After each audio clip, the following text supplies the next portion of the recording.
بسم الله الرحمن الرحيم الحمد لله رب العالمين والصلاة والسلام على سيدنا محمد وعلى آله وصحبه الطيبين الطاهرين. We ask Allah Tabaraka wa Ta'ala to grant us all the sincere intentions. Allah Ta'ala revealed in Al-Quran in Surah Ghafir ayah 67. هو الذي خلقكم من تراب ثم من نطفة ثم من علقة ثم يخرجكم طفلا ثم لتبلغوا أشدكم ثم لتكونوا شيوخا ومنكم من يتوفى من قبل ولتبلغوا أجلا مسمى ولعلكم تعقلون. Allah Tabaraka wa Ta'ala mentioned in this ayah that Allah is the one that created our father Adam alayhi salatu wassalam from soil, the soil that was taken up to Al-Jannah, and there by the will of Allah it was mixed in with the water of Al-Jannah until it became clay. And then after this, Adam alayhi salam was created and the soul was injected into him. After this, you, O people, were created from fluid, from a nutfah, from the mixture of the fluid of the male and the fluid of the female in the womb of the female. And it remained like this for 40 days. And then after this, by some time, it comes together and it resembles a leech, an alaq. And it remains like this for 40 days also, and so on until after some time the human being comes out of the womb of the mother, helpless, weak, in need in general, in need to be fed, in need to be quenched. He is in need to be cleaned, in need to be carried, in need to be burped. You needed help to walk.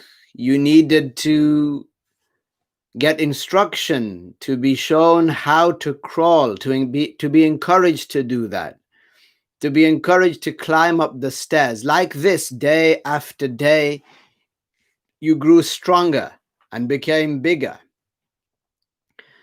until you could stand and you could walk, you could run, you could jump. You became very strong. You grew muscles until you were able to carry your own weight in the world. Doesn't it feel like just yesterday? Can you remember holding your mother's hand while crossing the road? Can you remember holding one finger, one of her fingers, or one of your father's fingers whilst crossing a not so busy road? Can you remember your father racing you, running and racing you? And you always had in your heart that one day I'm going to beat him. One day I'm going to win. One day I'm going to run faster. Or do you remember him kicking a ball towards you in the park? You remember those days when you and your siblings would all play with the neighbors in the street, telling people, you can't tig me, I'm in Keist. Or if you cried, they would say, leave him, he's young, he's kachigogi. So can you remember, for example, your older sibling taking you to the paper shop, taking you to the corner shop with 10p for you and 10p for her, saying to you when you get to the shop, what do you want? A chomp, perhaps, a Freddo, a Toffo, perhaps. After this, you learned, you drowned in the pleasure of knowledge, knowing new things, pleasing one's teacher in primary education. You enjoyed your childhood, and then you grew older. When you grew older, you took up responsibilities. You got married, you had children, you got a mortgage, you saw tough times. All of this happened very, very fast. Allah Tabaraka wa Ta'ala revealed that some people, they would become very strong. And some people, they would become old such that they would become shuyukh. They would become old men. Or she would become an old woman. Allah had eternally willed that a person would become as such. And for some, no. وَمِنْكُمْ مَنْ يُتَوَفَّى مِنْ قَبْلِ. As for some, Allah had eternally willed that they would die before that, before they become old. This was eternally willed by Allah for some people. How many a young child laughs or cries, and little does this child know that, for example, the garments, the shrouds within which he will be shrouded have already been manufactured, have already been sewn, have already been produced, and they are somewhere in a store just waiting to be purchased, because that child's time is soon. Allah had eternally willed that this child would die. وَمِنْكُمْ مَنْ يُتَوَفَّى مِنْ قَبْلِ. Before reaching an old age, some of you, some of us, some of the humans would die. Many humans would die. We are not guaranteed to reach 60 or 70, even if the Prophet ﷺ said, وَهُوَ الصَّادِقُ الْمَصْدُوقُ, that the average age of his nation will be between 60 years of age and 70 years of age. But that doesn't mean that people will not die younger. And some who do not die young, وَلِتَبْلُغُوا أَجَلًا مُسَمًّى, and those people, they will reach a point at which it is written that they will die, that they will take their final breath, after which there is no breath to be taken. A person will not be able to take an extra breath because it is not eternally willed for them. هذه الأنفاس محدودة, which means that these breaths, they are confined, restricted, limited to a particular number. You see in this ayah, Allah Tabaraka wa Ta'ala revealed how a person starts off. A person starts off young. You remember your childhood and how it was. And you remember how you grew. And now that may seem just like yesterday, but for some of us it may seem a long time ago, because of the shift, because of the changes that have occurred, the paradigm shifts that have occurred in our personalities, because we have had to adapt to certain situations, having been thrown in the deep end. All the while, this life of 60 years, compared to the lives of others in previous nations, fil umam al-madiyah, it's considered very short. And therefore, Allah Tabaraka wa Ta'ala mentioned in the Quran that khayru zad, the best thing that you can ration with, the best thing that you can ration with, Allah Tabaraka wa Ta'ala revealed, tazawwadu, that take zad with you. Gather zad, prepare yourselves with something. Like one of us, if we wanted to go on a trip, on a journey, we would prepare ourselves with water bottles, we would make sandwiches, we would make preparations for sleeping in a hotel in the night, we would make sure that there is gas in the car, we would make sure that we have petrol and so on. We would prepare. This is what we would ration with. Allah Tabaraka wa Ta'ala mentioned, Tazawwadu, take zad with you. And then Allah mentioned that khayru zad, that the best zad, the best rations are at-taqwa, i.e., to perform the obligations and to stay away from that which Allah made haram. This is the best zad. This is better than any other thing that a person could take in this life. So, building a new house, which there is no need for, or buying luxurious items that there are no need for, these are not considered. These are not the sign of a person being someone who is preparing for the hereafter.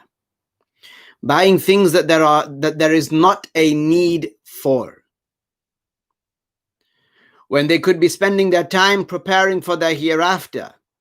One of the poets, he said that this particular life, if you consider it like everything, that every time you acquire something worldly, if you think about it as building a building, so every time you acquire something worldly, dunyawi, in this life, think about it as you building a building. Now, and so this particular poet said, Halli kharabil umri umranu, that this building, that eventually it's going to fall because you're going to die. So what is the point of building in this life, worldly things in this life that are surely going to fall one day? Why would a person pursue this life so hard? So hard. And in the end, what is it? That burning neglect that will afflict a person in the end.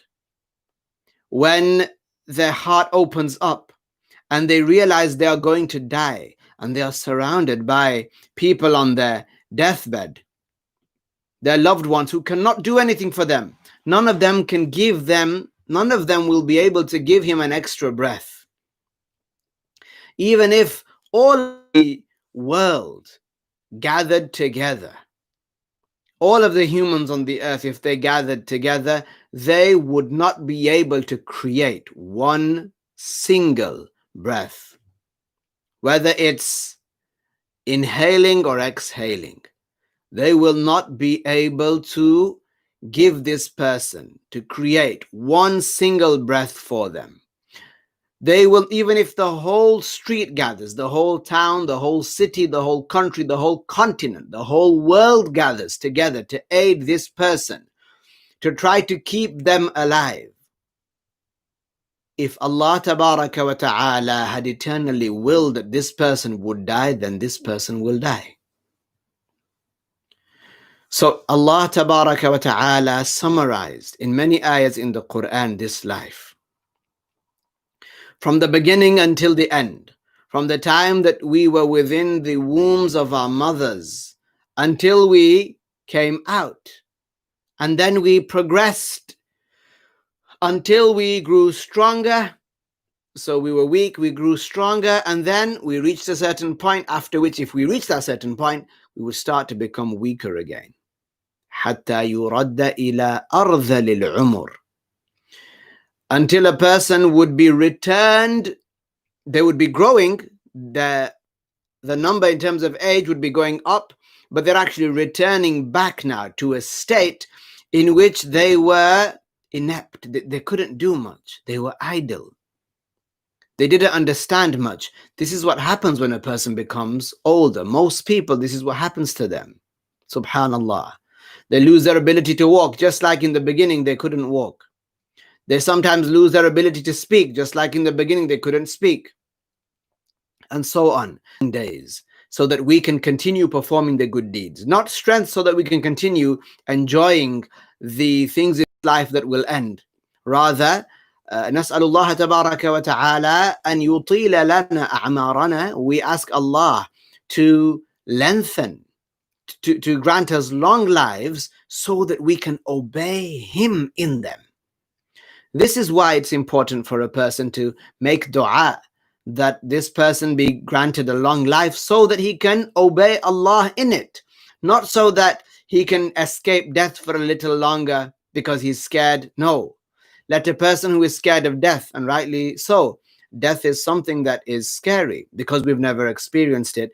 Let a person fear death, and because of that, let that be a catalyst for him, something that is a cause for him to do the good deeds for the sake of Allah tabaraka wa ta'ala. Walhamdulillah, wassalatu wassalamu ala rasulillah alayhi salatu wassalam.